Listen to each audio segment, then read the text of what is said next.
மாறும் பொழுதே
புதிதான வரங்கள், புதிதான வல்லமை, புதிதான அபிஷேகம், புதிதான ஆசீர்வாதம், புதிதான மகிமை, புதிதான மகிழ்வு, புதிதான நிலைப்பாடுகள், புதிதான தரிசனம், புதிதான மகிமை விளங்கும்படியான வீட்டாவா மாற்றலாவா அபிஷேகம் என்ற ஒவ்வொரு வாசங்களை பேசுகிறது.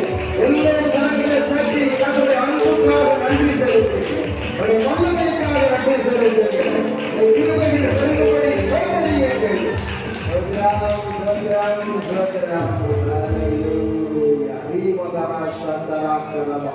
நீ மனதில் சந்தேகப்படாமல், ஒன்றுக்கும் சந்தேகப்படாமல் நீ இறங்கி போ. உன்னை 3 புருஷர்கள் தேடுகிறார்கள் என்று அந்த பேதுருவுக்கு சொல்லப்பட்டது. பேதுரு மேல் வீட்டிலே இருக்கிறார். அந்த இடத்தில் ஆவியானவர் பேசினார்.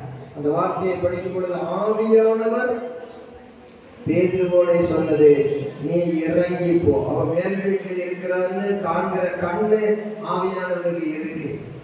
அடுத்தது இறங்கி போ, உன்னை 3 புருஷர்கள் தேடுகிறார்கள். தேடி வந்த 3 பேர் மேல பார்வை ஆவியானவருக்கு இருக்கு. இன்னொரு காரியம், ஆவியானவர் தேவன் பேசுகிறார், கர்த்தர் பேசுகிறார் இல்ல, ஆவியானவரே அங்கே பேசினார். அதிலே சொல்லுவோமா? அல்லேலூயா. ஆகையினாலே ஆவியானவருடைய அந்யோன்ய ஐக்கியம் இந்த ஆராதனையில் நமக்கு தேவை. பிதாவாகிய தேவன் பரலோகத்தில் இருக்கிறார், குமாரனாகிய இயேசு கிறிஸ்து வலது பாரசத்தில் இருக்கிறார். பரிசுத்த ஆவியானவர் ஊற்றப்பட்ட நாளிலிருந்து நம்முடனே நமக்குள்ளே வாசம் பண்ணி நம்மோடு கூட இருக்கிறார் என்றால் பரிசுத்த ஆவியானவருடைய அந்யோன்ய ஐக்கியம் என்றால் fellowship of the holy spirit, அது மிக மிக மிக மிக அவசியம். அப்போஸ்தலர் 10ஆம் அதிகாரத்திலே இப்படி எடுத்து வாசிக்கிறோம். அங்கே ஆவியானவர் பேசுகிறார் என்று சொல்லப்பட்டிருக்கிறது. கர்த்தருக்கு ஸ்தோத்திரம். அப்போஸ்தலர் 10ஆம் அதிகாரம் 19ஆம் வசனம் படிங்க. பேதுரு அந்த தரிசனத்தை குறித்து சிந்தனை பண்ணி கொண்டிருக்கையில் ஆவியானவர், ஆராதனையின் அனுபவத்திலே ஆவியானவர் நமக்குள் இருக்கிறார் என்றால் ஆவியானவரை பெற்ற நாம் இந்த அனுபவத்துக்கு வர வேண்டும். பேதுரு அந்த தரிசனத்தை குறித்து சிந்தனை பண்ணி கொண்டிருக்கையில், ஒரு தரிசனம் கண்ட என்னமோ வந்து சிந்தனை பண்ணணும்.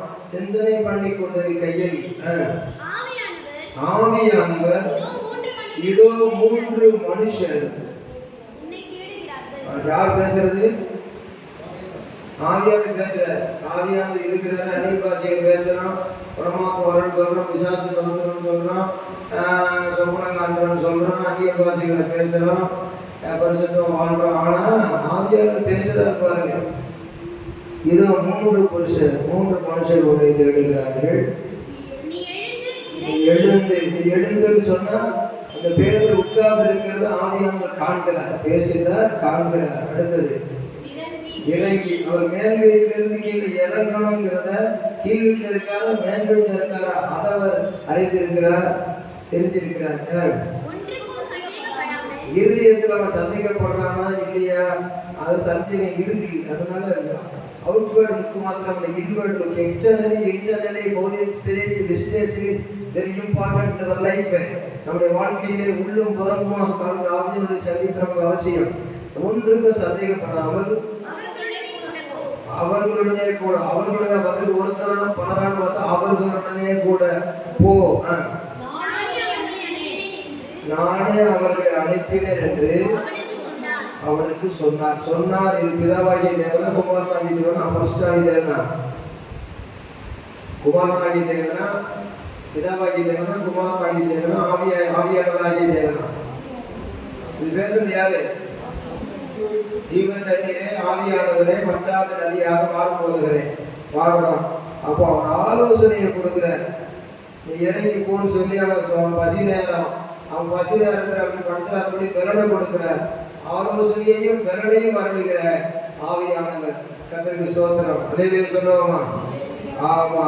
இந்த இடத்துல ஆவியானவர் பேசுற, நீ எழுந்து உட்கார்ந்து இருக்கிற பேந்திரி, என் உட்கார்ந்து எழுந்திருக்கிறது அறிந்திருக்கிறேன். இறங்கி நீ மேல் வீட்டில் இருக்கிற இப்ப கீழ் வீட்டுக்கு போ அப்படின்னு சொல்லி இறங்கி வர சொல்றாரு.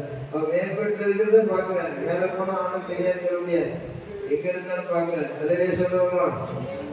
எழுந்து இறங்கி ஒன்றுக்கு சந்தேகப்படாமல், அவுட்வேர்ட் மாத்திரம் இல்லை, இன்வேர்ட்லி லுக்கிங், ஆவியான உள்ளத்துல பார்த்து சந்தேகப்படாதப்பா அப்படின்னு சொல்றாரு. அடுத்தது அவர்களுடனே கூட வந்தது ஒருத்தனை அவன் கூட போன்னு சொல்லியிருப்பாரு. அவர்களுடனே கூட போ, அங்க 2-3 பேர் வந்து நிற்கிறாங்க என்றார். நானே அவர்கள் அனுப்பினேன் என்று, நானே ஆவியானவரை அனுப்புறான், நானே அவர்களை அனுப்பினேன் என்று அவனுக்கு சொன்னார். கர்த்தருக்கு ஸ்தோத்திரம். அல்லேலூயா. அடுத்த வசனம். அப்பொழுது பேதுரு கொர்நேலியுவினால் அனுப்பப்பட்ட மனுஷரிடத்துக்கு இறங்கி போய், இதோ நீங்கள் தேடுகிறவர்கள் நான் தான், வந்திருக்கிற வழி என்ன என்றார். இவரே இறங்கி போய் வாலண்டியர் ஆவியார் பேசுறதுனால நீங்க அவர்கள்னு சொன்னார. அந்த ஆவியார் சத்தப்படி, நீங்கள் தேடுகிற மனுஷன், நீங்கள் தேடுகிறவன் நான் தான், நீங்கள் வந்திருக்கிற காரியம் என்ன என்றான். அப்போ தேடுறாங்கன்னு சொன்ன விஷயத்துக்கு பிறகு சொல்ல வேண்டிய விஷயத்தை ஆவியானவர் அவங்களை கொண்டு சொல்ல வைக்கிறார். மனுஷனை கொண்டு பேசுறது மனுஷனை கொண்டு பேச வைக்கிறார், தானே பேசுறது தானே பேசுகிறார். அல்லேலூயா சொல்லுவோமா? அல்லேலூயா. எல்லாரும் உட்காருங்க. ஸ்தோத்திரம்.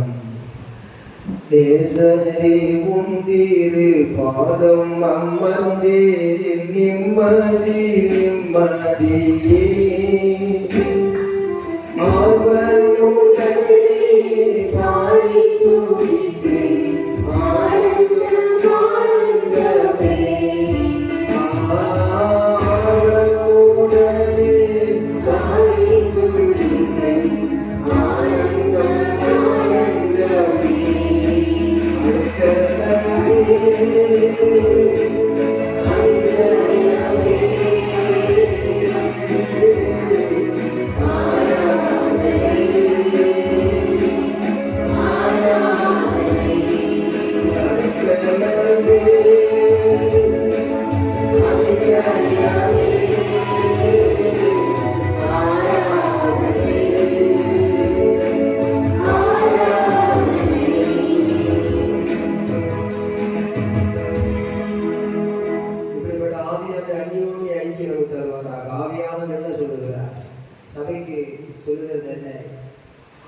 ஆவியானவர் சபைகளுக்கு சொல்லுகிறதை காதுள்ளவன் கேட்க கடவன். அப்போ ஒரு மனுஷனோடு பேசின ஆவியானவர், ஒரு பேதுருவோடு பேசின ஆவியானவர் இங்க என்ன செய்யறாருன்னு கேட்டா, ஒரு சபையோடு பேசி சொல்ல வேண்டியதை சொல்லிவிட்டு ஆவியானவர் சபைகளுக்கு சொல்லுகிறதை காதுள்ளவன் கேட்க கடவன் என்று அங்கே சொல்லப்பட்டிருக்கிறது. அதை கர்த்தருடைய தூதன், எபேசு சபையின் தூதன், பாஸ்டர், அவர் சொல்றாரு, எபேசு சபையின் தூதன், ஆவியானவர் சொல்றதை கேளுங்கப்பா, காதுள்ளவன் கேட்க கடவன் அப்படிங்கிறார். அப்ப ஆவியானவர் சொல்றதை எபேசு சபையின் தூதன் சொல்லியிருக்காரு. எபேசு சபையின் தூதன் சொன்னது ஆவியானவர் சொன்னது. அப்ப ஆவியானவர் பேதுருவிட்ட பேசுறது போல பேசுகிறார். அந்த பேசுகிறத அவர் தூதன் சொல்லுகிறார். அந்த பேதுரு சொல்ற, சந்தேகப்படாம போன ஆவியான் சொன்னதுனால நீங்க தேடுறது நான் தான். அதே மாதிரி மெசேஜை வாங்கி கொடுக்குற மாதிரி ஆவியானுடைய மெசேஜை வாங்கி சபையை கொடுக்கணும். அதுதான் ஊழியக்காரனுடைய அவசியமான காரியம். நாமும் கூட சபைக்கு அப்படிதான் ஜெபித்து ஒவ்வொருவரும் வேதத்தின் காரியங்களை சொல்ல வேண்டும். இப்பொழுதும் கூட இந்த ஆவியானவருடைய அந்யோன்ய ஐக்கியம் நம் அனைவரோடும் கூட இருப்பதாக என்று வேத வசனம் சொல்லுகிறது. கர்த்தராகிய இயேசு கிறிஸ்துவின் கிருபையும் பிதாவாகிய தேவனுடைய அன்பும் பரிசுத்த ஆவியானவருடைய அந்யோன்ய ஐக்கியமும் உங்களோடு இருப்பதாக சொன்னார். பிதாவாகிய தேவன் கூட இருக்கார், குமாரன் கூட இருக்கார். பரிசுத்த ஆவியாகிய அந்யோன்ய ஃபெலோஷிப், தொடர்பு, ரிலேஷன்ஷிப், ஹல்லேலூயா, ஸ்தோத்திரம். அது நமக்கு ரொம்ப ரொம்ப ரொம்ப ரொம்ப அவசியம். ஆவியானவர் நமக்குள்ளே நிரப்புகிறவர் மாத்திரமல்ல, நவமான பாஷைகளை பேச செய்வது மாத்திரமல்ல, சொப்பனங்களை தரிசனங்களை தருகிறவர் மாத்திரமல்ல, அவர் நம்மோடு கூட பேசுகிறவர். ஜீவ தண்ணீரே, ஆவியானவரே, வற்றாத நதியாக வாரும் போதகரேன்னு சொல்லும் பொழுது நமக்குள்ளே பேசுவார். நம்மை கொண்டும் கர்த்தர் பேசுவார். ஹல்லேலூயா, கர்த்தர் நாமத்துக்கு மகிமை உண்டாவதாக. கர்த்தருக்கு ஸ்தோத்திரம். அந்த பேதுருவுடைய அனுபவத்தை பார்க்கும் பொழுது அப்போஸ்தலர் 10ஆம் அதிகாரத்திலே படிங்க, 9ஆம் வசனத்திலிருந்து படிங்க. அப்போஸ்தலர் 10:9. மறுநாளில் அவர்கள் பிரயாணப்பட்டு அந்த பட்டணத்துக்கு சமீபித்து வருகையில்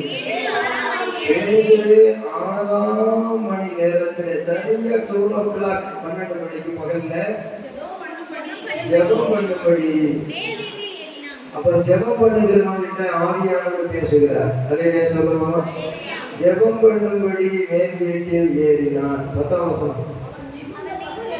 அவன் பேதுரு மிகுந்த பசி, கொஞ்ச பசி இல்ல, சரியான பசி, வயிறு எடுக்குது, மிகுந்த பசி அடைந்து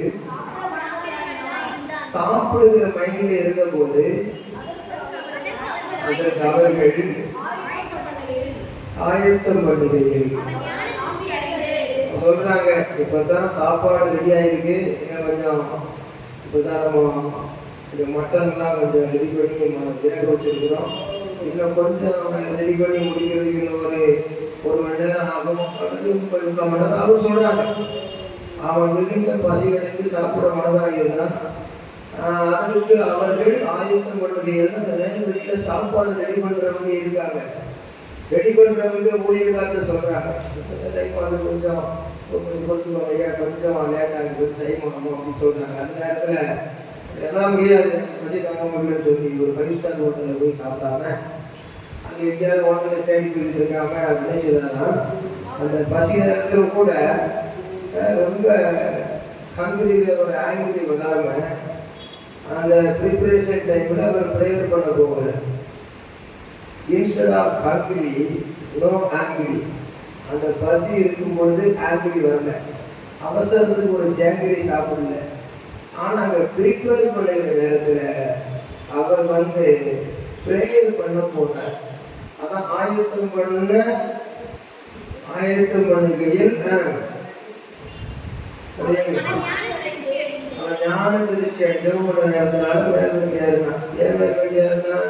சாப்பிட மனதாக இருந்தாலும் ஆயத்தம் பண்றாங்களே, அதனால ஜெபம் பண்ணி ஏறினான். வானம் திறக்கப்பட்டிருக்கிறதாகவும் ஆறுமலையில் போடப்பட்ட பெரிய துப்பட்டியை போல ஒரு விதமான வீடு கூடுதல் இறங்கி இறங்கி விடப்படுவதாகவும் பூமியில் உள்ள சகலமான ஜீவன்களும் காட்டு மிருகங்களும் பூத பிராணிகளும் ஆகாயத்து பறவைகளும் இருக்கிறதாகவும் கண்டான்.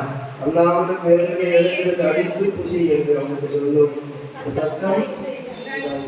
அப்போ நம்முடைய மனதை அறிந்து அவர் தரிசனம் கொடுக்கிறவர். என்ன மனதா இருந்தான்னு சொல்லியிருக்கேன். அவன் சாப்பிட மனதா இருந்தான்.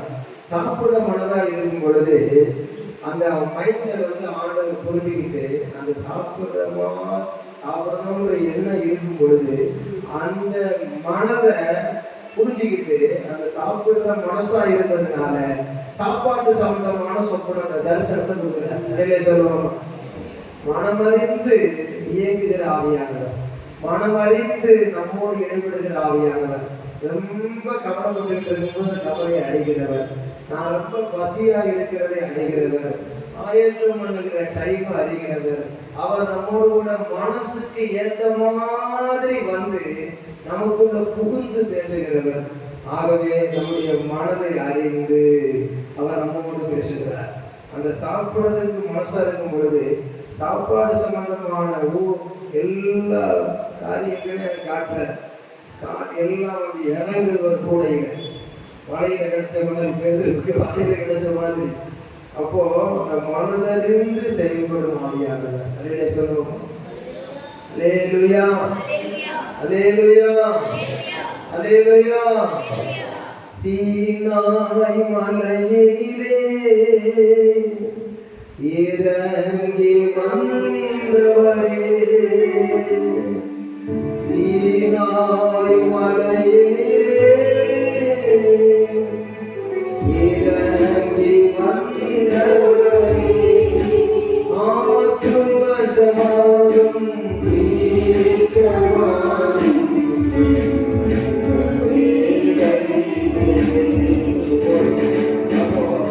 மோசையோடு பேசினவர், இயேசுவோடு பேசின ஆவியானவர் பேதுருவோடு கூட இங்கே பேசுகிறார். பேசுகிற பொழுது அதற்கு ஏற்றபடியாக பேச காரணம், ஆவியானவரை பெற்ற மனுஷன் அவன் ஊற்றப்பட்ட பெந்தெகோஸ்தே நாளிலே man he was receiving pouring spirit. கடைசி நாள் ஆவியானவரை ஊற்றுவேன் என்ற வாக்கின்படி பேதுரு மேல் ஊற்றப்பட்டிருந்தது. 120 பேர் ஊற்றப்பட்டிருந்தது. 120 பேர் மேல் ஊற்றப்பட்டிருந்தது. Man he was with a pouring spirit. Man he was with prayer spirit, praying spirit. அவன் pouring spirit பெற்றான். அவன் praying spirit பெற்றிருக்கிறான். நல்லா ஜெபம் பண்ணிக்கிட்டு இருக்கிறான். கர்த்தருக்கு ஸ்தோத்திரம். ஹல்லேலூயா, கர்த்தருக்கு ஸ்தோத்திரம். ஆகவே ஆண்டவருடைய பிள்ளைகளாகிய நாம் ஆவியை பெற்றால் ஜெபிக்கிறவர்களாக இருக்க வேண்டும். கர்த்தருக்கு ஸ்தோத்திரம்.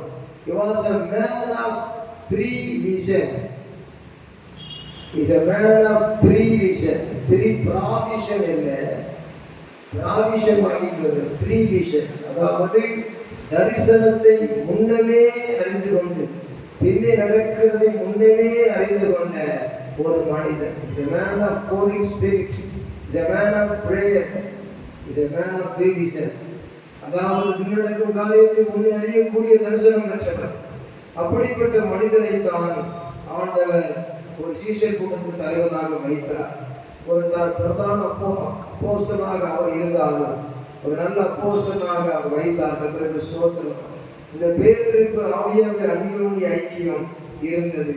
பேதுருடைய களைப்பு, அவனுடைய சோர்வு, அவன் மேல் வீட்டில் இருக்கிறது, அவன் உட்கார்ந்து இருக்கிறது, அவன் எழும்ப வேண்டியது, இறங்கி வர வேண்டியது, சந்தேகப்படாமல் இருக்க வேண்டியது, எல்லாத்தையும் ஆவியானவர் அவனுக்குள்ளே பேசினார் என்று பார்க்கிறோம். ஆவியானவர் பேசினதை கொண்டு மற்றவர்களிடத்தில் பேசும் பொழுது மற்றவர்களால் வேறு யாரும் புரிந்து கொள்ள முடியவில்லை. அவன் பேச வேண்டியதை சரியா பேசினான். அவன் ஆவிக்குரியபடி பேசினான். நீங்கள் தேடுகிற மனிதன் நான் தான். அதை எப்படி சொல்லுகிற தேடுற மனுஷன் நான்? நாங்க ஒண்ணுமே பேசல. நாங்க பேசாம சமம் இல்லாம ஆஜராகிறீங்க. கேட்காத காரணம் என்னன்னா, இவரும் ஆவியானவரால் வந்திருக்காங்க. பேதுருவும். அங்கேயும் தேவதூதன் தரிசனமாகி நீ ஒரு மனுஷன் பேதுருவை அழைப்பி என்று சொல்லி 3 புருஷர் அனுப்ப சொல்லியிருக்காரு. பழைய ஏற்பாட்டு பக்தன் அந்த பேதுருவுக்கு தேவதூத தரிசனம் இருந்தது. Vision, man of vision through angel. But new testament period Peter was a man of voice and vision through Holy Spirit, not through angel, through anointing. ஆகவே தேவ தூதனே வந்தாலும் அது வந்து சொல்லுகிறது. இது உள்ளே வாசம் பண்ணி கூடவே இருக்கிற ஆவியானவர் பேசுகிறார். ஆகவே தேவனுடைய பிள்ளைகளாகிய நமக்கு புதிய ஏற்பாட்டு சபைக்கு அங்கே ஒரு அபிஷேகம் தேவையாக இருக்கிறது. கர்த்தருடைய நாமத்திற்கு மகிமை உண்டாவதாக. அபிஷேகம் பெற்றவர்கள் போரிங் ஸ்பிரிட், ஊற்றப்பட்ட அபிஷேகம் பெற்றிருக்க வேண்டும். பிரேயிங் ஸ்பிரிட், ஜெபிக்கிறவர்களாக இருக்க வேண்டும். ப்ரீவிஷன் ஸ்பிரிட், அங்கே முன் தரிசனங்களை பெற்றுக்கொள்வா இருக்க வேண்டும். கர்த்தருக்கு ஸ்தோத்திரம். அங்கே ஆண்டவர் என்ன செய்கிறார்? மனதை அறிந்து பேசுகிறார். கர்த்தருக்கு ஸ்தோத்திரம். அவன் சாப்பிட மனதாய் இருக்கிறான். அதற்கு ஏற்ற மாதிரி கர்த்தர் பேசுகிறார். ஆவியானவர் பேசுகிறார். ஆவியானவர் நம்மோடு கூட பேசுகிறது. தனிமையிலே இருக்கும்போது பேசுவார், மேல் வீட்டில் இருக்கும்போது பேசுவார், உட்கார்ந்து இருக்கும்போது பேசுவார், இறங்கி போன்னு பேசுவார், தேடுகிறவங்களை பற்றி பேசுவார், சந்தேகப்படாமல் போன்னு சொல்லி பேசுவார். இவ்விதமாக ஆவியானவருடைய அந்யோன்ய ஐக்கியம் இருக்கும் பொழுது அவர் பசியாயிருக்கிற நேரத்தில் ஆலோசனையும் பெறந்து வருகிற ஆவியானவர், அறிவையும் கர்த்தருக்கு பயப்படுகிற பயத்தையும் அருளுகிற ஆவியானவர், அவர் ஞானத்தையும் உணர்வையும் அருளுகிற ஆவியானவர் இயேசுவின் மேல் இருப்பார் என்று சொல்லப்பட்டிருக்கிறபடி அந்த இயேசுவுக்குள் ரட்சிக்கப்பட்ட ஞானஸ்நானம் பெற்ற அபிஷேகம் பெற்ற நமக்குள்ளே இருக்கிறதா என்பதை சிந்தித்து பார்க்க வேண்டும். ஏசாயா 44ஆம் அதிகாரத்திலே 1ஆம் வசனத்திலிருந்து படிப்போம். தண்ணீரை ஊற்றிடுவே, வறண்ட நிலத்தில் மேல் ஆறுகளை ஊற்றிடுவேன். 1 2 3 4 தாகம் உள்ளவன் மேல் தண்ணீரை ஊற்றிடுவே, வறண்ட நிலத்தில் மேல் ஆறுகளை ஊற்றிடுவேன். உன் சந்ததியின் மேல் ஆவியை ஊற்றிடுவேன், உன் சந்ததியின் மேல் ஆசீர்வாதம் ஊற்றிடுவேன்.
அதனால இந்த இடத்துல ஆண்டவர் double fold blessing he want to give us, அதாவது இரட்டிப்பான ஆசீர்வாதத்தை தருகிறார். God want to give through pouring spirit. He want to give double fold blessings, that is anointing and blessing through only one pouring spirit. தாகம் உள்ளவன் மேல் தண்ணீரை ஊற்றுவேன், that is called the pouring spirit. pouring spirit பேதுருவுக்கு இருந்தது, அவனுக்கு ஒரு praying spirit இருந்தது, ஒரு ப்ரீவிஷன் அவனுக்கு கிடைத்தது. இங்கே not only provision for our spiritual life and ministry, நமக்கு ஒரு தனிப்பட்ட விதத்திலே ஆவிக்குரிய ஜீவியத்திற்கும் ஊழியத்திற்கும் ஒரு அபிஷேகம் கிடைப்பது மாத்திரமல்ல, in our life there is double fold blessing, that is anointing and blessing. உன் சந்ததியின் மேல் என் ஆவியையும் என் ஆசீர்வாதத்தை ஊற்றுவேன். I will give you anointing plus blessing through one pouring spirit. Pentecostal day is the pouring spirit day. Penta என்றால் 5, penti என்றால் 50, 15 சொல்லுகிறது penti, penta 5, 20, penti 50. Pentecostal டே 50வது நாள், அதிலே சபை பிறந்தது. சபைக்கு ஆண்டவர் அபிஷேகம் கொடுத்தார். 40 நாள் காத்திருந்தார்கள். அவர்கள் 40 நாள் அளவு தரிசனமானார். 50வது நாள் அவர்களுக்கு அபிஷேகம் போரிங் ஸ்பிரிட் வந்தது. அந்த 50th டே 40th டே வரைக்கும் அவர்கள் ஜெபத்திலும் வேண்டுதலிலும் தரித்திருந்தார்கள். praying peoples. இரண்டாவது அவர்கள் அந்த pouring spirit people, they were all receiving the pouring spirit, ஊற்றப்பட்ட அபிஷேகத்தை பெற்றார்கள். அதனாலே அவர்கள் பவர்ஃபுல் பீப்புள்ஸ் ஆக மாறினார்கள். தேவனுடைய ஆவியானவரை பலப்படுத்தினார். ஆவியானுடைய வல்லமை அவர்கள் மேல் இறங்கினது. அப்படிப்பட்டதான வேளையிலே அவர்களுக்கு ஜீவியத்திற்கும் ஊழியத்திற்கும் மாத்திரம் அபிஷேகத்தை கொடுக்கவில்லை. பழைய ஏற்பாட்டிலே சொல்லப்பட்ட ஊற்றுவேன் என்று சொன்ன காரியம் பெந்தெகோஸ்து நாளிலே இதோ ஊற்றி விட்டேன் என்று ஊற்றுகிறேன் என்று கொடுத்து விட்டார். இப்பொழுது ஆண்டவர் என்ன சொல்லுகிறார்? அன்றும் இன்றும் சொல்லுகிற ஒரு வார்த்தை, if you have a thirst in you, I will give my pouring spirit. பழைய ஏற்பாட்டிலும் புதிய ஏற்பாட்டிலும் அதை இணைத்து பார்க்கும் பொழுது இங்கே தாகமுள்ளவர்கள் தண்ணீரையும் வறண்ட நிலத்தின் மேல் ஆறுகளையும் ஊற்றுவேன் என்று அதை ஒரு உதாரணப்படுத்தி, அதுபோல உன் சந்ததியின் மேலே என் ஆவியையும் ஆசீர்வாதத்தை ஊற்றுவேன் என்று சொல்லிவிட்டார். எப்படி வானத்திலிருந்து அங்கே தண்ணீர் பெய்கிறதோ, எப்படி தண்ணீர் மழை பெய்து நதியாக ஓடுகிறதோ, ஏதேனிலே 4 நதிகள் ஓடும் பொழுது அங்கே எவ்வளவு செழிப்பாக இருக்கிறது, அதே வண்ணமாக வாழ்க்கையிலே, குடும்பத்திலே, சபையிலே, உடைய தனிப்பட்ட இருதயத்திலே அதை வாக்கு பண்ணுகிறார். அதை ஊற்றுவேன் என்று சொன்னவர் ஊற்றிவிட்டார் பெந்தெகோஸ்து நாளிலே. ஆனால் very great need is our thirst, that is first to receive the Holy Spirit. ஆகையினாலே அங்கே ஊற்றுவேன் அந்த தாகம் என்ற வார்த்தையை யோவான் 7ஆம் அதிகாரம் 37-38 சொல்லுகிறார். இயேசுவின் வாய்மொழி, இங்கு ஏசாயாவின் மூலம் தேவனுடைய வாய்மொழி தீர்க்க தரிசனமாக. புதிய ஏற்பாட்டில் இயேசுவின் வாய்மொழி யோவான் 7:37-39 படி விசுவாசிக்கிறவர்கள் அடைய போகிற ஆவியை குறித்தபடி சொன்னார். அதாவது water as a water, Holy Spirit, தண்ணீரை போல பரிசுத்தார். ஏசியா இங்கே 40 நாள்ல சொல்லும் பொழுது தண்ணீர் அப்படின்ட்டு ஆவியானவருக்கு வாராரு. அதே மாதிரி இயேசுவும் ஜீவ தண்ணீர் ஓடும்னு சொல்லிவிட்டு நேரம் ஆவியானவருக்கு வராரு. பழையவைகளையும் புதியவைகளையும் இணைத்து போதிக்கிற தேரிட வேதபாரகனாயிரு என்று ஆண்டவர் சொல்லுகிறார். வேத பாலகன் என்றால் வேதத்தை பாராமலே சொல்லுகிறவன். வேதத்தை பார்த்து சொல்லுவது வாசிப்பது, பாராமலே சொல்லுவது அதை உள்ளத்தில் பதிப்பது, அதை விளக்கி சொல்லுவது வேதத்தை தியானிப்பது, அதை கவனித்து பெற்றுக்கொள்வது வாழ்க்கையிலே மேன்மையானது, மகிமையானது. அல்லேலூயா. எவ்வளவு வெயில் இருந்தாலும் இந்த தண்ணீர் இல்லைன்னா அதை சமாளிக்க முடியாது ஐயா. தண்ணீர் ரொம்ப அவசியம் ஐயா. தண்ணீர் இருந்த தாகம் தீர்க்கும் ஐயா. எத்தனை தான் பிரியாணி கொண்டு வச்சாலும் தண்ணீர் வேணும்னு தண்ணி தாகம் இருக்கும்போது அந்த பிரியாணி உடம்பு வாய்க்குள்ள போவாது ஐயா. எத்தனை தான் இத்தனை விசேஷித்த பழக்கங்களை கொடுத்தாலும் தாகம் இருக்கும்போது தண்ணீரை குடிச்சிட்டு பிறகு குடிக்கிறேன்னு சொல்லுவாங்க ஐயா. இந்த கடுமையான கோடை வெயிலே நம்முடைய ஆண்டவர் தான் அந்த தாகம் தீர்க்கும் நதியை நமக்கு தருகிறார். ஆவிக்குரிய நதி, ஆவிக்குரிய நதி, ஆவிக்குரிய பாடுகள், சோதனைகள், துன்பங்களின் வழியிலே போகிற நமக்கு பரலோகம் போகிற வரைக்கும் நிழல் எதுவுமே இடையில ஆரம்பத்து நிழல் போல வந்தால் வேண்டாம் ஐயா. அந்த பரலோகத்தில் சர்வபலோக நிழலுக்குள் போகிற வரைக்கும் தாகம் தீர்க்கும் ஜீவ நதி அவர் ஆவியானவரை தந்து அவரே உன்னதமான மறைவாக சர்வ வல்லவரின் நிழலாக இருக்கிறார் ஐயா. கரங்களை தட்டி கர்த்தரை மகிமைப்படுத்துகிறோம். போதாது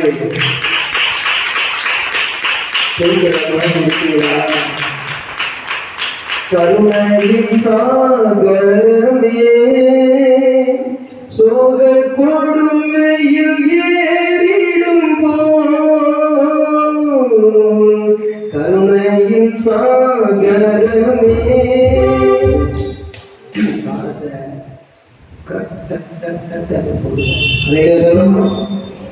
கருணையின் சாகரமே சோக கொடுமையில் ஏறிடும் போல் தேகத்தின் சாந்தமாய்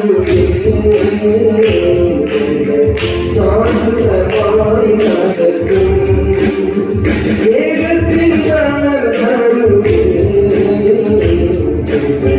சாந்தமாய் நடக்கும்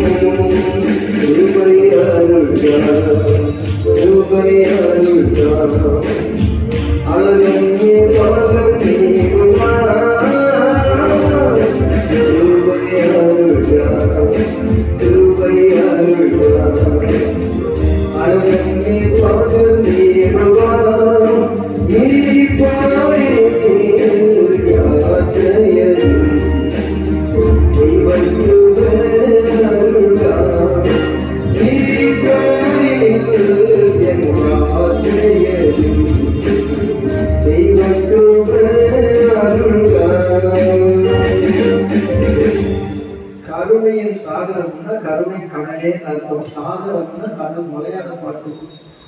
சாகரம்னா கடல், கருணை கடலே.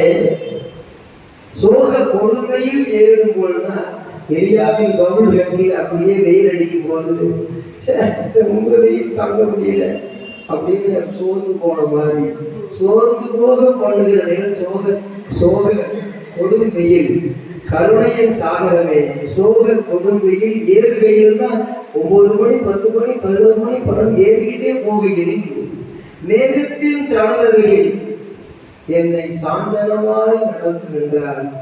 எத்தனை வெயில் இருந்தாலும் பாடுபடும் காட்டாளிக்கு அங்கே ஒரு மேகம் வந்து நிழல் தருவது போல அந்த நிழலிலே பாடுபடுகிற மனிதன் சற்று பரவசமடைந்த அப்பா வெயில் பரவாயில்லன்னு சொல்லுகிறது போல நல்ல இருண்ட மேகம் வரும் பொழுது மயில் தோகை விரித்து ஆடுவது போல பிறகு வெயில் ஏறும் பொழுது தோகையை சுருக்கி கொண்டு அது சற்று மனம் சலித்து கொள்வது போல இன்பமும் துன்பமும் மாறி வரும் உலகிலே, எல்லாமே மாறி மாறி போகிற உலகிலே என்னை சமாதானமாய் நடத்தும் ஐயா, என் கருணை கடலே என்று சொல்லி இறைவனை பார்த்து பாடுகிற பாடல் தான்.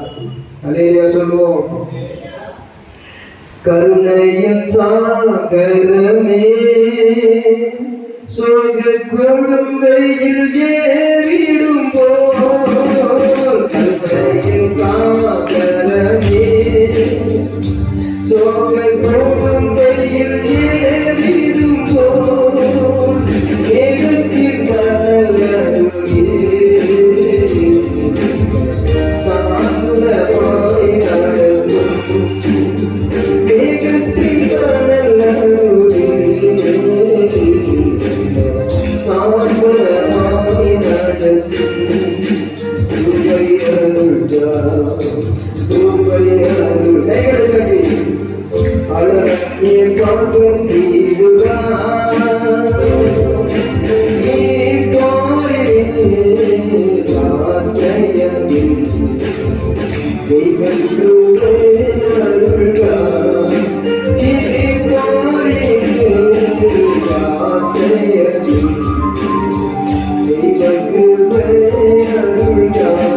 இப்பாறையில் நீ யாத்திரையதில் இந்த உலக வாழ்க்கை பயணத்தில் என்று சொல்லுகிறார். இப்பாறையில் என் யாத்திரையாகிய தெய்வ கிருபை அருள்கிறார். கருணையின் சாகரமே சோக கொடுமையில் ஏழு கொடுமையானவருடைய சீரில் பெருவெள்ளத்தை போல மதிலை மோதி அடிக்கையில் நீர் ஏழைக்கு பெருளும் எளியவனுக்கு திடனும் பெருவெள்ளத்துக்கு தப்பு அடைக்கணும் வெயிலுக்கு உதவும் நிழலுமானீர் நீர் அல்லவா நிழல். பாடுபட்டு உழைப்பதற்கு வீடு விட்டு வந்து விட்டேன், காடு கண்டு நின்று விட்டேன், கடுப்பையும் ஏறுகிறது, மறுபடியும் ஒரு ஆலமரத்தடியிலே நின்றேன். காற்றடித்தது, மரம் அசைந்தது, கனி விழுந்தது, பசி அமர்ந்தது. ஆனாலும் போதுமா? என் வீட்டுக்கு போக வேண்டும், என் தாய் தந்தைய முகத்தை பார்க்க வேண்டும், உடற்பிறப்புகளை காண வேண்டும். அங்கே சற்று படுத்து இளைப்பாறிக் கொண்டே எல்லாரோடும் பேசுவது எத்தனை சுகம். ஆனால் எத்தனை யுகம் இந்த உலகத்தில் வாழ்ந்தாலும் காற்றடித்தென்ன, மரம் அசைந்தென்ன, கிளைய செய்தென்ன, கனி விழுந்தென்ன, பசி அமர்ந்தென்ன, என் பரவசம் என்பது என்னுடைய பரவ தந்தையின் வீடு அல்லவா, இந்த காடு அல்லவே என்று பக்தர் வாழ்க்கை பயணத்திலே போகிறார். நம்முடைய வாழ்க்கை பயணத்திலேயும் இந்த உலகத்திலே ஆண்டவரே நீர் எனக்கு உம்முடைய ஆவியானவரை கொண்டு கொடுக்கிற அந்த தாகம் தீர்க்கிற திருப்தி வேண்டும் என்று நம்முடைய சபை அதை ஏற்றுக்கொள்ள வேண்டும். ஒவ்வொரு தனிப்பட்ட மனிதனும் மனுஷியும் ஏற்றுக்கொள்ள வேண்டும். கர்த்தருக்கு ஸ்தோத்திரம். உசியா ராஜாவை இழந்த அந்த ஏசாயாவுக்கு தரிசனம் ஆவியானவர்கள் கொடுக்கப்பட்டு அவன் திருப்தி அடைந்தான். சேனைகளின் கர்த்தரின் ராஜாவை கண்டது. சமாரியா ஸ்திரீ இப்பொழுது இருக்கிறது உனக்கு 6வது புருஷன். 5 புருஷன் இருந்தவர்கள் உன் புருஷன் அல்ல. இன்னும் கூட தண்ணீர் பெரிய இந்த கிணத்துக்கு வந்திருக்கிறையே. ஆபிரகாம், ஈசாக்கு, யாக்கோபு இவர்களை எல்லாம் பெரியவரோடு கேட்கிறையே. ஆனால் ஆபிரகாம், ஈசாக்கு, யாக்கோபு முற்பிதாக்கள் எல்லாம் அறிந்து எருசலேமில் ஆராதித்தும் இன்னும் அந்த விபச்சாரம் போகலையே, வேசித்தனம் போகலையே. இன்னும் கூட நீ மார்க்க பக்தியெல்லாம் இருக்கிறத தவிர வாழ்க்கையில மறுரூபம் ஆகலையே. இன்னும் கூட உனக்கு வாழ்க்கையில தாகம் தீரலையே. மெயினா தாகம் தீர வேண்டிய தாகம் அந்த யாக்கோபின் கணத்தில் உள்ள பாரம்பரிய பூமியில் ஊறி வரும் தண்ணீர் அல்ல, தேவன் ஆவியாய் ஊற்றிவிடும் அந்த தண்ணீர் தான் அவசியம் மகளே என்று சொல்லி அந்த சமாரியா ஸ்திரியை யோவான் 4ஆம் அதிகாரத்தில் சொல்லுகிறார். நீ குடிக்கிற தண்ணீர் திரும்ப திரும்ப தாகம் உண்டாகும். நான் கொடுக்கிற தண்ணீரை குடிக்கிறவனுக்கு ஒரு காலம் தாகம் உண்டாகாது. அவனுக்குள்ளே நித்திய ஜீவகாலமாய் ஊறுகிற நீரூற்றாய் இருக்கும் என்று சொன்னார். அப்படியானால் பழைய ஏற்பாடு ஊற்றுவேன் என்று சொன்ன தண்ணீர், அது புதிய ஏற்பாட்டிலே பெந்தெகோஸ்தேனால் ஊற்றப்பட்ட தண்ணீர் இயேசு கிறிஸ்துவின் மூலமாக அது சபைக்கு ஊற்றப்படும் முன்னதாகவே 12 சீசர்களுக்கும் ஊதி பெற்றுக் கொள்ளுங்கள் என்று ஊற்றப்பட்டது ஊழியர்களுக்கு. அதுபோல இந்த விசுவாசியான மகள் தன்னிலே தாகம் தீர்க்கப்பட்டு ஏராள மக்களை இயேசுவிடத்திலே கொண்டு வரத்தக்கதான ஆத்தும தாகம் தீர்க்கப்பட்டவளாக குடத்தை அங்கே இறக்கி வைத்துவிட்டு சரீர தாகத்தையே ஜெயித்து பாவத்தின் மோகத்தை ஜெயித்து அவள் அங்கே ஒரு சாதனை பண்ணுகிறாள். என்னை கண்டவர் ஒருவர் என் வாழ்க்கையில் உள்ள எல்லாவற்றையும் சொல்லிவிட்டார், இப்பேற்பட்டவர் தான் மேசியாவோ என்று வந்து பாருங்கள் என்று சொல்லி கூட்டத்தை கொண்டு கூட்டி விட்டார். அவர்கள் சொல்லுகிறார்கள், நீ சொல்லுகிறதுனால மாத்திரமல்ல, நாங்களே இவரை கண்டு கேட்டு இவர் உலக ரட்சகர் என்று விசுவாசிக்கிறோம் என்று சொன்னார்கள். இதுவல்லவா அபிஷேகம். ஆயிரக்கணக்கான ஆத்துமாக்கள் வேண்டுமானா ஐயா வேண்டுமான்னு சொல்றாரா பார்ப்போம் சொல்றது விசுவாசிகளுடைய சிந்தனை. ஒரு சமாரியாஸ்தினுடைய ஒரு ரட்சிப்பும் தாகம் தீர்த்த அபிஷேகம் தான் ஆத்துமாக்களை கொண்டு வந்தது. ஒரு தாவீதுடைய அபிஷேகம் தான் சவுல் கொண்டது 1000, தாவீது கொண்டது 14,000 என்று கொண்டு வந்தது.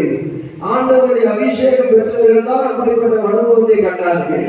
What about your anointing? Always you are expecting blessing. but God want to give you double fold blessing, that is anointing plus blessing. First need, must need, that is pouring spirit of the Holy Spirit, pouring spirit of God. தேவன் அந்த pouring spirit அங்க ஊத்துன உடனே, ஊற்றுவேன் தாகமுள்ள ஊற்றின உடனே அந்த இடத்திலே ஆசீர்வாதத்தையும் சேர்த்து ஊற்றுகிறார். என் மகனே என்று கர்த்தர் உங்களோடு பேசுகிறார். உன் சந்ததியின் மேல என் ஆவியை ஊற்றுவேன்னு வாக்கு பண்ணியிருக்கிறேன். ஆவியை மாத்திரமல்ல, ஆசீர்வாதத்தை ஊற்றுவேன்னு வாக்கு பண்ணியிருக்கிறேன். உலகத்தில் எத்தனையோ பேர் ஆசீர்வாதமா இருக்கிறாங்க, ஆவி இல்ல, பாவியா இருக்கிறாங்க. ஆனா எத்தனையோ பேர் ஆவிக்குரியவர்களா இருந்தும் அவர்கள் திரும்பவும் பாவிகளோடு கூட தங்கள் முயற்சிகளை செய்ய காரணம் இந்த தாகம் தீர்க்கும் ஆவியின் அபிஷேகத்தை பெற்றுக் கொள்ளவில்லை. அப்படியானால் ஆண்டவர் தாகம் உள்ளவர்கள் மேல் அந்த ஆவியை ஊற்றும் பொழுது anointing plus blessing, this is called double fold blessing. If you have anointing, pouring anointing, if you have pouring anointing, surely you can expect, நீ எதிர்பார்க்கலாம் double fold blessing. Blessing with anointing, அபிஷேகத்தோடு ஆசீர்வாதம். Anointing with blessing, ஆசீர்வாதத்தோடு கூடிய அபிஷேகம். இதைத்தான் ஆண்டவர் ஆதி முற்பிதாக்களுக்கு கொடுத்து வந்த ஆசீர்வாதம். Abraham was a man of Holy Spirit. அவர் பரிசுத்த ஆவியானவரால் நிரப்பப்பட்ட ஒரு மனிதர் என்பதிலே சந்தேகமே இல்லை. ஏனென்றால் தேவன் தம்முடைய ஆவியானவரை கொண்டு அந்த ஆபிரகாமுடைய வாழ்க்கையை ஆசீர்வதித்தார். ஆபிரகாமுக்கு உண்டான ஆசீர்வாதங்களை எல்லாம் பரிசுத்த ஆவியை கொண்டு நமக்கு இணைத்து வைத்திருக்கிறார். கலாத்தியர் 3ஆம் அதிகாரம் 14ஆம் வசனத்தை படியுங்க. all of you. Abraham was a blessed man, materially, physically, materially, spiritually he was a blessed man. 90 வயது சாராய்க்கு, 99 வயது ஆபிரகாமுக்கு ஒரு ஈசாக்கை பெற்றெடுத்தார்கள். Physical blessing. அடுத்தபடியாக பொன்னும் வெள்ளியுடைய சீமானாய் மாறும்படி அவன் மனைவியை தூக்கி கொண்டு போனவனே பொன்னும் பொருளையும் தூக்கி கொடுத்தான். தன்னுடைய பகைத்து போன லோத்துவை காப்பாற்ற போகும்போது அங்கிருந்து அவனுக்கு பொருள் வந்தாலும் வேண்டாம், எனக்கு எங்க ஐயா எங்க அப்பா ஆசீர்வதிப்பார்னு சொன்னான். ஆகையினால் அந்த ஆபிரகாமுக்கு பொன்னும் வெள்ளியும் உடைய சீமானாய் இருந்தான். Materially he was a blessed man. After his death also, அவன் மரித்த பிறகு கூட சுரண்டிக்கிட்டு பரண்டிக்கிட்டு கிடந்த ஒரு லாசருவை நாய் வந்து நாட்டை வச்சு பெயிண்ட் அடிச்ச மாதிரி நக்கி அந்த சலத்தை ரணத்தை ஆகி கட்டிட்டு இருந்தது. ஓஹோன்னு சொல்லி ஒரு பெரிய ஃபியூனரல் சர்வீஸ், பெரிய ஒரு அடக்காரர் ஐஸ்வர்யமானது நடந்தது பூமியிலே. அவன் பாதாளத்திலே கிடந்து ஒரு சொட்டு தண்ணீருக்காக வேதனைப்படுகிறான். ஆனால் அந்த லாசருக்கு முனிசிபாலிட்டிக்காரன் வந்துதான் புதைஞ்சிருக்கான். அவனை நாய்கள் தான் நக்கி நக்கி சாப்பிட்டு இருந்த லாசரவே நீ போயிட்டு நாய்கள் தான் அழுதுருக்கோம். நாய் நன்றி உள்ளதல்லவா? ஆனால் இந்த லாசர் மரித்து அடக்கம் பண்ணப்பட்டான்ற வார்த்தை இல்லை. அவன் மரித்து தேவதூதர்களாலே அவன் ஆபிரகாமுடைய மடியிலே கொண்டு விடப்பட்டான். அவன் சரீரத்தை பற்றி சிறப்பா சொல்றதுக்கு ஒண்ணு இல்லை. ஆனா அந்த பிசிக்கல் லைஃப்ல, அந்த சரீர வாழ்க்கையில அவன் என்ன வந்தாலும் சரி அவன் கர்த்தரை நம்பி இருந்திருக்கிறான். ஆகவே ஏழைகளை மறவாத தேவன், திக்கற்றோடைய ஜபத்தை அலட்சியம் பண்ணாத தேவன், மரண பரியந்த உண்மையாளி உனக்கு ஜீவகிரீடத்தை தருவேன் என்று சொன்ன தேவன், எந்த சூழ்நிலையிலும் அந்த லாசருவை கைவிடாதபடி அங்கே ஆபிரகாமுடைய மடியிலே கொண்டு தேவதூதன் விடுகிறான். ஆபிரகாம் ஐயா அங்கே இருந்து கொண்டு மடியிலே வைத்து தேற்றுகிறார். ஆபிரகாம் ஒரு உயர் பதவி, உன்னத பதவியை வகுத்தான். அவன் இந்த உலகத்திலே physically blessed man, materially blessed man and also spiritually blessed man. அங்கே இருந்து கொண்டிருக்க அந்த மரித்து போன அந்த ஆபிரகாம் அப்படி பரலோகத்தில் உயர் பதவி வகுத்தது உண்மையானால், அந்த ஆபிரகாமுக்கு உண்டான ஆசீர்வாதத்தை வாங்கி தருவதற்கு மரித்த பிறகும் பரலோகமும் ஏறி சென்று பூலோகத்தில் வந்து தரிசனம் கொடுத்து கொண்டு இன்றைக்கும் என்னை சந்தித்து எத்தனை பேர் சந்தித்த சாட்சிகளை உண்டாக்குகிற அந்த இயேசு கிறிஸ்து நம்முடைய மடியிலே வலது பாரசத்திலே வைத்துக் கொண்டு சிங்காசனத்தில் வைத்துக் கொண்டு மகிழும்படியாக உயர் பதவியை ஏற்றிருக்கிறார். கர்த்தருக்கு ஸ்தோத்திரம். ஜெயம் கொள்ளுகிறவன் எவனோ அவன் என்னோடு கூட சிங்காசனத்திலே அமர்ந்திருக்கும்படி செய்வேன் என்று சொல்லி சீக்கிரமாய் வந்து அழைத்து செல்ல போகிற அந்த மணவாளன் சாரோனின் ரோஜா பள்ளத்தாக்கின் லீலி புஷ்பமாகிய நம்மை பார்க்கிறார். ரோஜாப்புக்கும் முள்ளு உண்டு, லீலி புஷ்பத்துக்கும் முள்ளு உண்டு. ரோஜாப்பு சாரோன் மேட்டிலே இருக்கும், ஆனால் லீலி புஷ்பம் பள்ளத்தாக்கின் பள்ளத்திலே இருக்கும். பள்ளத்திலே இருந்து முள்ளுகளுக்குள் இருப்பது லீலி புஷ்பம். ஆனால் மேலே சாரோன் மேட்டில் இருந்து கொண்டு ரோஜாவாக இருந்தாலும் அது ராஜ புஷ்பம் ஆனாலும் முள்ளுகளுக்குள்ளே இருக்கும். பரலோகத்திலிருந்து வந்தவரும் முள்முடி சூட்டப்பட்டு முள்முடி ஏற்று காயங்களோடு அங்கிருக்கிறார். பூலோகத்தில் வந்த நாமும் முள்ளென்ற பாடல்கள் கச்சைகளை வைத்துக் கொண்டு பூலோகத்திலே வாழ்கிறோம். ஆகவே மணவாளன் இயேசு மணவாட்டியை பார்த்து சொல்லுகிறார், நான் சாரோனின் ரோஜாவும் பள்ளத்தாக்கில் லீலி புஷ்பமாக இருக்கிறேன்.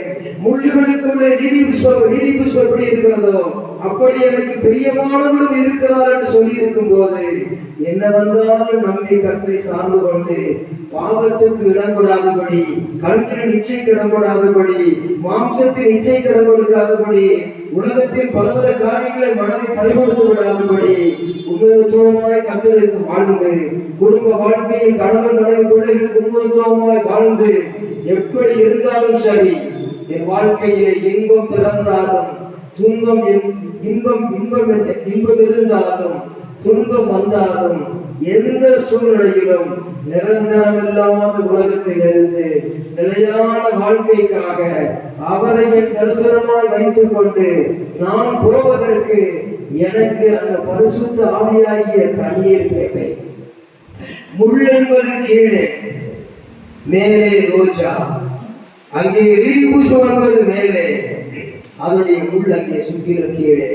அதுபோல உலகத்திலே ஆவிக்குரிய ஜீவியம் மேலே, பாடுகளுக்குரிய ஜீவியம் கீழே. ஆகவே இந்த உலகத்தில் இருந்து கொண்டு இருக்கிற பூக்கள் எத்தனையோ மாண்டு மறைகிறது. ஆனால் ரோஜாப்பூ இருந்து, ரோஜாப்பூ செடியில் இருந்து ரோஜாப்பை தூக்கி தலைமையில் வைக்கிறார்கள். லீலி புஷ்பங்களை கொய்து அதை அழகாக எடுக்கிறார்கள். அதுபோல தேவனுடைய பிள்ளைகளை, தேவதூதர்களை கொண்டு ஒரு மணவாளன் இயேசு எக்காலம் துரைக்கும் போது வந்து எடுத்துக் கொள்வார். ஆகையினால தேவனுடைய பிள்ளைகளாகிய நாம் இந்த உலக வாழ்க்கையிலே பள்ளத்தை தாண்ட ஒரு பாலம் அவசியம். அதுபோல நாம் பரிசுத்த ஆவி அவசியம். அதுதான் நம்மை தாண்டி செல்ல பண்ணும், அதை இலக்கை அடைய செய்ய பண்ணும். ஆகவே தேவனுடைய பிள்ளைகளுக்கு என்ன தேவை? இதையெல்லாம் தெரிந்திருந்தாலும் அன்று ஊற்றுவேன் என்று சொன்னவர், பெந்தெகோஸ்து நாளிலே ஊற்றுகிறேன் என்று சொன்னவர், இன்னும் ஊற்றிக்கொண்டே இருக்கிறவர் எனக்கும் உங்களுக்கு என்ன சொல்லுகிறார்? தாகம் உள்ளவன் மேல் நான் அதை ஊற்றுவேன். அதிலே சொல்லுவோமா? தாகம், ஹல்லேலூயா, தாகம், ஹல்லேலூயா. ஒரு சமாரியா ஸ்திரீக்கு பாவத்தாகம் இருந்தது, தேவத்தாகம் இல்லை. அதை அவர் கொடுத்தார். ஆகவே அந்த பரிசுத்த ஆவியானவரை பாவத்தாகம் உள்ளோருக்கு தேவ தண்ணீரை கொடுக்கும்படியாக பரிசுத்த ஆவியானவர் ஜீவ தண்ணீராக பொழிந்தருளினார் சீசர்கள் மேலே. இன்றைக்கு நம்முடைய வாழ்க்கையின் வேகத்தில் ஆண்டவருடைய பிள்ளைகள் சோகமடையாதபடி அந்த தேவ தண்ணீர், தெய்வீக அபிஷேகம் மிக மிக மிக மிக மிக மிக மிக மிக மிக மிக முக்கியமாக இருக்கிறது. எல்லா கரங்களும் தட்டி கர்த்தரை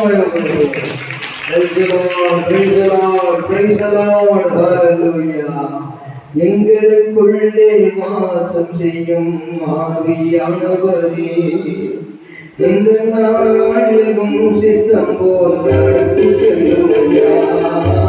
எங்களுக்குள்ளே வாசம் செய்யும் ஆவியானவரே, எந்த நாளிலும் சித்தம் போல் நடத்தி செல்லுமையா.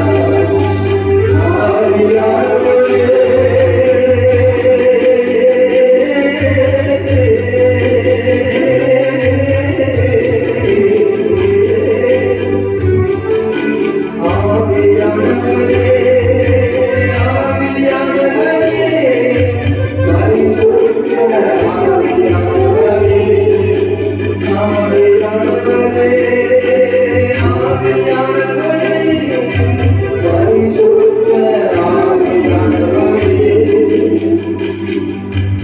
எங்களுக்குள்ளே வாசம் செய்யும் ஆவியானவரே, எங்களாய் பரிசுத்தமாய் நடந்து செல்லுமையா. எங்களுக்குள்ளே வாசம் செய்யும் ஆவியானவரே, எங்களாய் பரிசுத்தமாய் நடந்து செல்லுமையா. கலாத்தியர் 3ஆம் அதிகாரம், கலாத்தியர் 3ஆம் அதிகாரம் 5ஆம் வசனம் 6ஆம் வசனத்தை படியுங்க. அப்படியே ஆபிரகாம் தேவனை விசுவாசித்தான், அது அவனுக்கு நீதியாக எண்ணப்பட்டது. இதெல்லாம் மாதிரிதான் ஆபிரகாமும் தேவனை விசுவாசித்து நீதியாக எண்ணப்பட்டது. இப்பொழுது அந்த ரோமர் புஸ்தகத்திலே ஒரு வசனத்தை படிக்க கொண்ட அந்த கலாத்தியரிலேயே ஒரு வசனம் இருக்கிறது. 5ஆம் வசனத்தை படியுங்க. அன்றியும் உங்களுக்கு கலாத்தியர் 3:5. சார் நான் படிங்க, சேர்ந்து படிங்க. அன்றியும் உங்களுக்கு ஆவியை நடப்பிக்கிறவர், உங்களுக்குள்ளே அற்புதங்களை நடப்பிக்கிறவர், அதை நியாயப்பிரமாணத்தின் கிரியையினாலேயோ நியாயப்பிரமாணத்தின் கிரியையினாலேயோ, விசுவாசத்தினாலேயோ எதினாலே செய்கிறார். நியாயப்பிரமாணத்தின் கிரியைகளினாலேயோ விசுவாசத்தின் கேள்வி எதனாலே செய்கிறார்? அப்படியே ஆபிரகாம் விசுவாசித்தார், அது அவனுக்கு நீதியாக எண்ணப்பட்டது. அப்படியே சொன்ன எப்படியே விசுவாசிப்பதற்கு ஆவியை அழித்து அற்புதங்களை செய்கிறவர். அப்போ அப்படி ஆபிரகாம் அபிஷேகம் பெற்றானா? ஆபிரகாமுக்கு பரிசுத்தாவி இருந்ததா? ஆவியானவர் அனாயிண்டிங்கா பிரசிக்க கொடுத்ததா அப்படின்னு கேட்ட இங்க பாயிண்ட் இருக்கு. உங்களுக்குள் ஆவியை அழித்து அற்புதங்களை நடப்பிக்கிறவர் விசுவாசத்தின் கேள்வியினாலே அதை செய்தார். அப்படியே ஆபிரகாம் தேவனை விசுவாசித்தான், அது அவனுக்கு நீதியாக எண்ணப்பட்டது அப்படின்னு சொன்னா ஆபிரகாமே ஆவியானவர் ஆசீர்வதித்திருக்கிறார். கர்த்தருக்கு ஸ்தோத்திரம். ஆவியினாலே தேவனுடைய பிள்ளை அப்படியே போட்டிருக்கு. அதனால விசுவாசம் கேள்வியினாலே வரும், கேள்வி தேவனுடைய வசனத்தினாலே வரும். உங்களுக்குள் ஆவி அழித்து, தகப்பனுக்குள் ஆவி அழித்தார். ஈசாவுக்கு அந்த ஆவி பகிரப்பட்டது, யாக்கோபுக்கு அந்த ஆவி பகிரப்பட்டது. என்னுடைய வாழ்க்கையிலே எப்படி அற்புதம் நடந்தது, எப்படி அதிசயம் நடந்தது, எப்படி நன்மை கிடைத்தது, எப்படி இந்த சோதனையை தாண்டி வந்தோம், எப்படி இந்த ஜெயம் கிடைத்தது என்று என்னுடைய வாழ்க்கையை நான் சிந்திக்க வேண்டுமானால், உங்களுடைய வாழ்க்கையை சிந்திக்க வேண்டுமானால், அது பாடுகளை ஜெயிக்கிற அனுபவமாக இருந்தாலும் சரி, ஒரு நல்ல ஆசீர்வாதமாகி வெற்றியை பெற்றாலும் சரி, whatever it may be victory only through the help of Jesus Christ by the Holy Spirit. இயேசுவின் உதவியினாலே, பரிசுத்த ஆவியினாலே அது கிடைத்தது. ஆகவே விசுவாசத்தை கேட்டு கேட்டு கேட்டு இருக்கிற உனக்கு அவர் தம்முடைய மகிமையை விளக்க பண்ணும்படியாக அற்புதங்களை செய்திருக்கும் பொழுது அந்த அனுபவத்தை தொடர்ந்து காத்துக்கொள்ள வேண்டும். அல்லேலூயா சொல்லுவோமா? அல்லேலூயா. ரோமர்கள் நிருபம் 4ஆம் அதிகாரத்திலே இங்கே படிக்கிறோம். கர்த்தருக்கு ஸ்தோத்திரம். 19ஆம் வசனத்திலிருந்து படிங்க. எல்லாரும் சேர்ந்து படிங்க. அவன் விசுவாசத்திலே அவன் ஏறக்குறைய 100 வயதிலுள்ளவனாய் இருக்கும்போது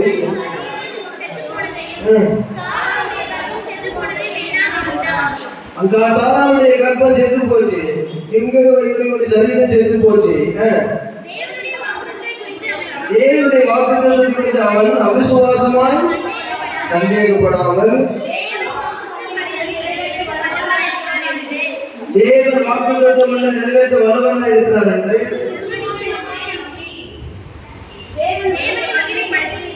நிச்சயமாய் நம்பி தேவனை மகிமைப்படுத்தி விசுவாசத்தில் வல்லவனானால் இது சரித்திரம். இன்றைக்கு நம்முடைய வாழ்க்கையின் சித்திரம் எப்படி இருக்கும்? நான் சொல்றது படிங்க, படிங்க, சரி படிக்கிறீங்க, படிங்க. ஆகையால் அது அவனுக்கு நீதியாக எண்ணப்பட்டது. அது ஹிஸ்டரி.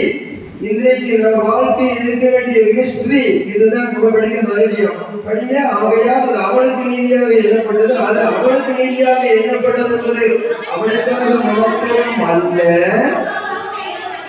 அங்கேதானே பரையனம் கேட்டோம். மலையாளத்தில் சொல்ற அங்கேதானே பரையனம் கேட்டோம்.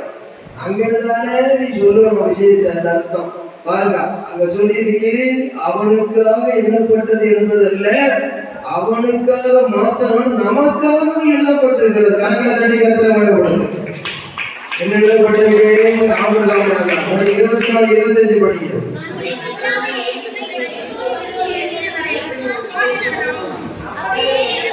அப்படியே எண்ணப்படும். அல்லேலூயா. ஆமா, அப்படியே எண்ணப்படும். ஆபிரகாமுக்கு எப்படி நினைத்தருளினாரோ அதுபோல நம்மையும் நினைத்தருளுகிற தேவன் சொல்லுகிறார், I want to bless you double fold blessing, that is anointing with blessing. பரிசுத்த ஆவியோட அபிஷேகத்தை விரும்புகிறேன். ஆபிரகாமுக்கு அப்படியே அவன் விசுவாசித்தான், ஆவியை அழித்த அற்புதங்களை செய்தவராய் இருக்கிறேன். அதுபோல ஆபிரகாமுக்கு நான் ஆசீர்வாதத்தை இயேசு கிறிஸ்து ஏற்றுக்கொண்ட நீ பரிசுத்த ஆவியினாலே பெற்றுக்கொள்ளும் பொழுது உன் சந்ததியின் மேலும் அந்த ஆவியை ஊற்றுவேன். உன் சந்தானம் என்றால் உருவாக்கப்படுகிற வயிற்றிலே அந்த ஆவியை ஊற்றுவேன். உன்னுடைய ஜெனரேஷன் பிளஸிங் அங்கே இருக்கிறது, உன்னுடைய சந்ததியின் ஆசீர்வாதம். அப்படியானால் என் பிள்ளைகளுடைய உயர்வு என்ன, என் பிள்ளைகள் எதிர்காலம் என்ன? உலகத்திலே உயர்ந்தாலும் அது ஆண்டவருடைய சித்தம். லாசர் போல பருக்களை நாய்களே நக்குகிற அளவுக்கு அவன் கிடந்து மரித்தாலும் தேவதூதர்களால் கொண்டு ஆபிரகாமுடைய மடியிலே கொண்டு விடப்படுவது அதுவும் மகிமையான தேவனுடைய சித்தம். கரங்களை தட்டி கருத்துரை மயப்படுத்துகிறேன். வாழ்க்கையில் நீ காண்பதும் மாயை,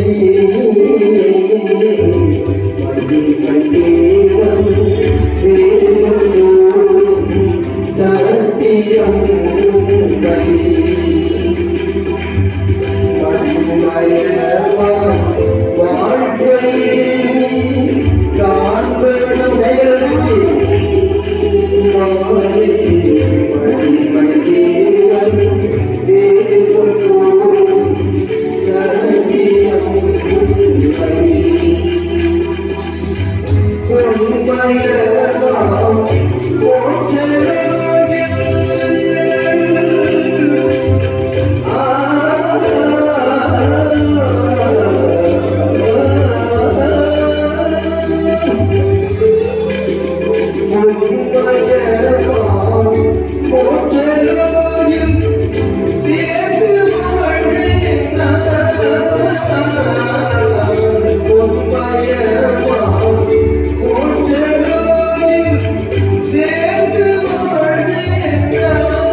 அப்பா கேளுங்கள் கொடுக்கப்படும் சொன்னீரே, தட்டுகள் திறக்கப்படும் சொன்னீரே, தேடுகள் கடன் சொன்னீரே.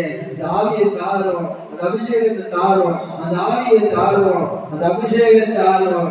ஞானஸ்நானம் பெற்ற நீ கிறிஸ்துவின் மேல் இறங்கி வந்த அபிஷேகத்தை அவருக்குள் நீ வாக்கு பண்ண பெற்றிருக்கிறாய், அவருக்குள் வாக்கு பண்ண பெற்றிருக்கிறாய்.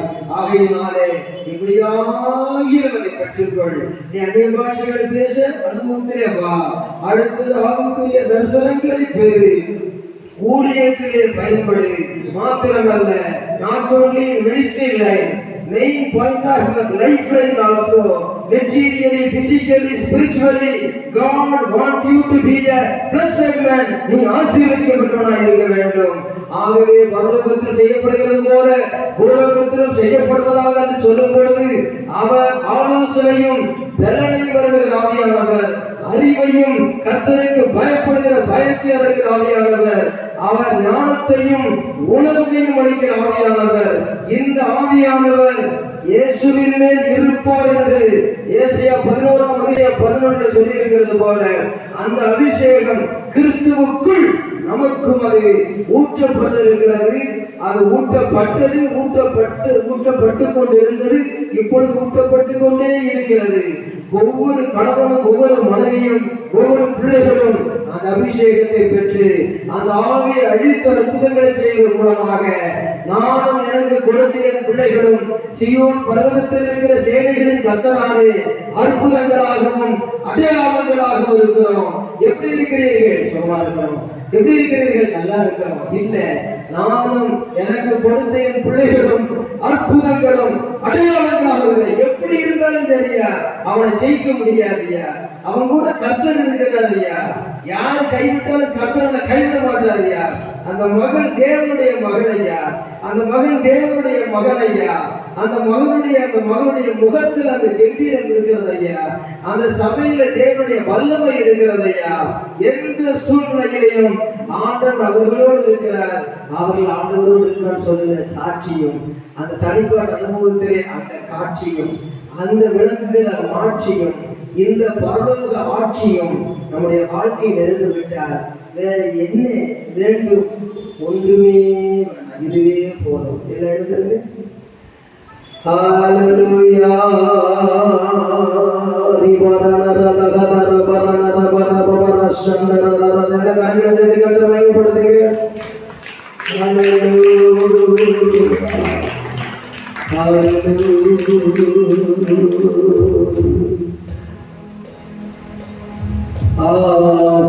ஆசீர்வதிக்கும் ஆசீர்வதிப்பாரே, ஆசீர்வதிக்கும் ஆசீர்வதிப்பாரே. துதி ஸ்தோத்திரம் இயேசுநாதா, கனம் மகிமை உமக்கே. துதி ஸ்தோத்திரம் இயேசுநாதா, கனம் மகிமை உமக்கே. ஆசீர்வதிக்கும்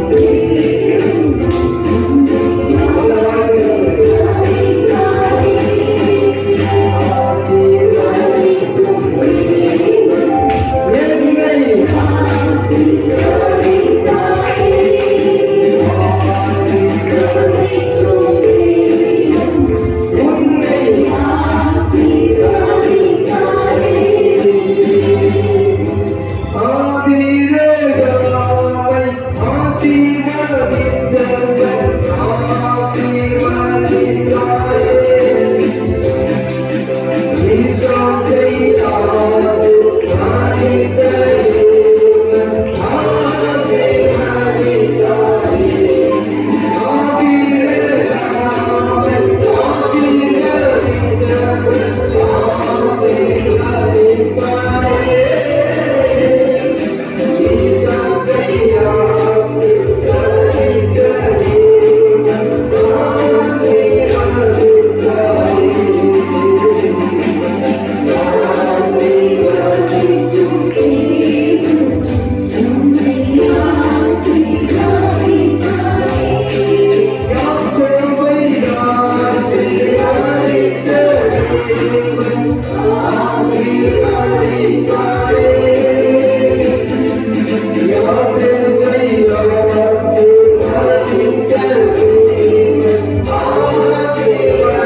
ஆசீர்வதிப்பாரா?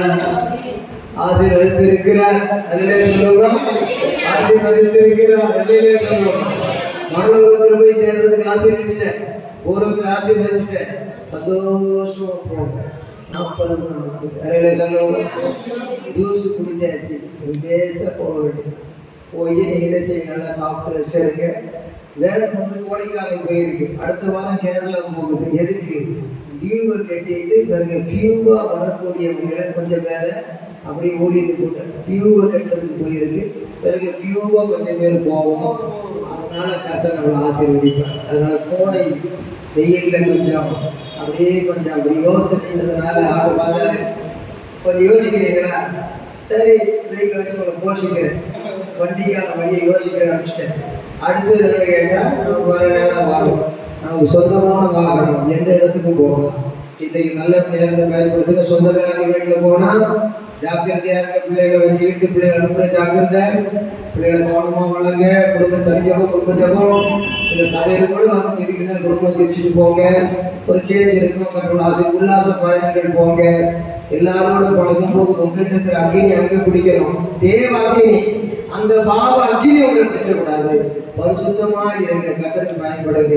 கர்த்தர் ஆசீர்வதிப்பார். அல்லேலூயா.